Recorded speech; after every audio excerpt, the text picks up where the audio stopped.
Good morning. As we left yesterday, we heard Paul tell the people on board that God has granted safety to all who are sailing with me. Um, and so he said to them, keep courage. And in today's beginning, it says on the 14th day that they had been battling this storm. About midnight, it says the sailors suspected they were nearing land. And I don't know how did they really suspect that, if it was a difference in the wind, or how did they know? But anyway, they dropped some. They took soundings. They lowered something, so they could measure how deep the water was, and it was 20 fathoms. And a little bit later, they were at 15 fathoms, and fearing that they would run ashore on the rocks and the ship would break into pieces in the night, they threw out some sea anchors, 4 sea anchors, it said, and prayed for daylight to come. And they were successful in that, although during this, as the sailors had put these sea anchors out, they were going to try to save themselves and put out a lifeboat under the pretense of, doing more safety measures. But Paul, understanding what they were doing, told the centurion, the guard, and the other soldiers that if these men do this, there won't be any safety. So the soldiers cut the ropes on these lifeboats that the sailors were going to escape in.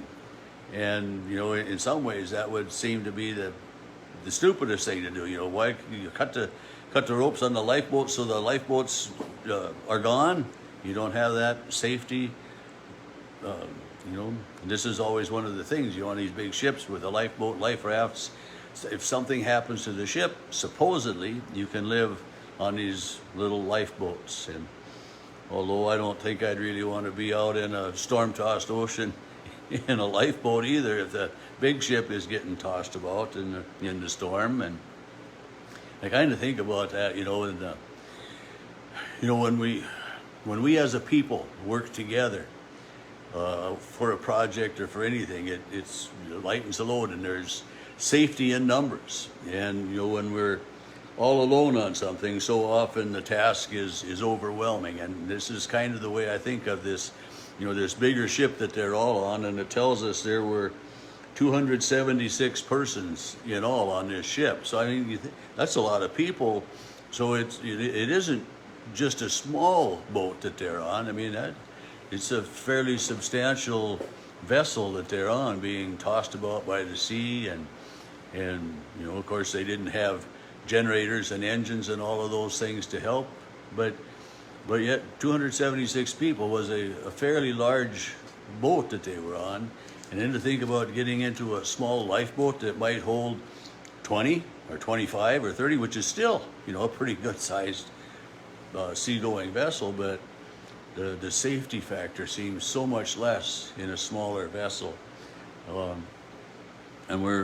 this is, you think about with animals. They a lot of times, they're in herds or flocks or groups, for safety, for companionship, and for all of those things. And just, working together is always a good thing. But anyway, they've cut the lifeboats adrift, and just before daybreak, again, Paul, here's Paul, a prisoner, and he's encouraging people to eat. It's been 14 days now. We all need to take and eat something and get some strength. And how hard is it to, think about being on a storm-tossed ship. Your stomach is probably rolling and not able to keep too much down, but Paul says we need to eat, and he sets the example. This prisoner is again setting an example, taking a leadership role, not afraid to speak out.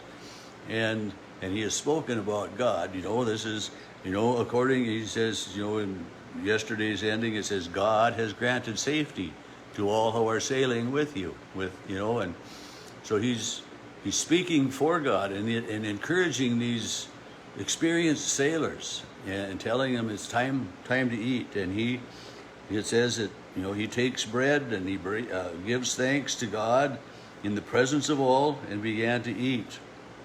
And then it says they were all encouraged and followed suit and took food themselves. And this is where then it tells us of the 276 people. And they satisfied their hunger, and then they lightened the ship by throwing the wheat overboard. And they had already, lightened the boat as much as they could earlier, so that it would be able to sail and the waves wouldn't break over and swamp the boat. And in the morning, when daylight came, it says they did not recognize the land, but they noticed a small bay that they were hoping that they could bring the ship into. And so they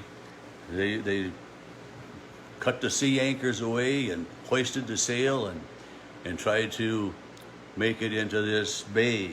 But they struck a reef, and the bow stuck, remained immovable, it says, but the stern was being broken up by the waves. And again, the soldiers were intending to kill the prisoners. But the centurion, knowing that he was responsible for Paul's safety and for him getting to Rome, didn't allow the soldiers to kill the prisoners.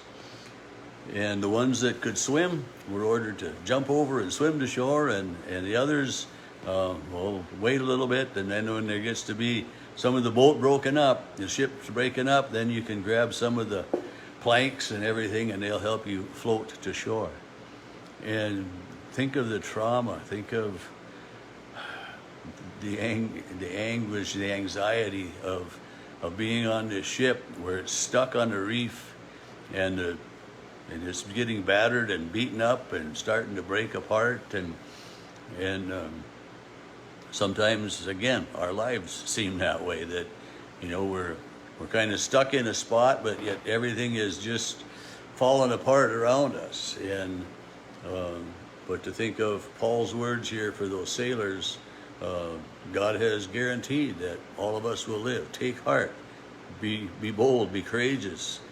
Trust in this God, whom many of you don't know, but yet who has assured me of our safety and our well-being.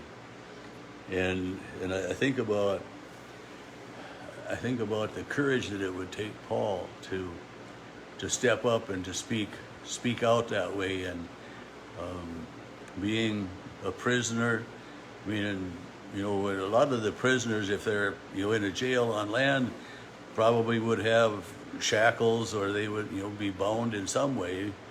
On the ships, evidently they weren't, and they were allowed that freedom of movement, so that those who could swim to shore, and those who couldn't swim could grab onto the wreckage of the ship. And sometimes, like grabbing onto the wreckage of the ship, sometimes it seems all we can do is just hang on by our fingernails, or and that's when we get to be kind of at wit's end, and at the end of our patience, at whatever it might be that's going on.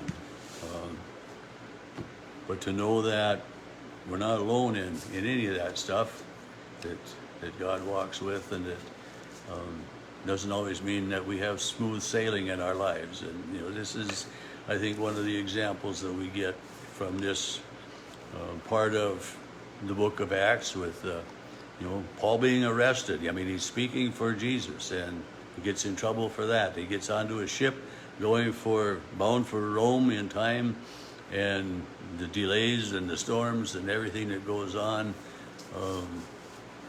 Our hopes and our goals aren't always accomplished as quickly, and definitely not as easily as we would like.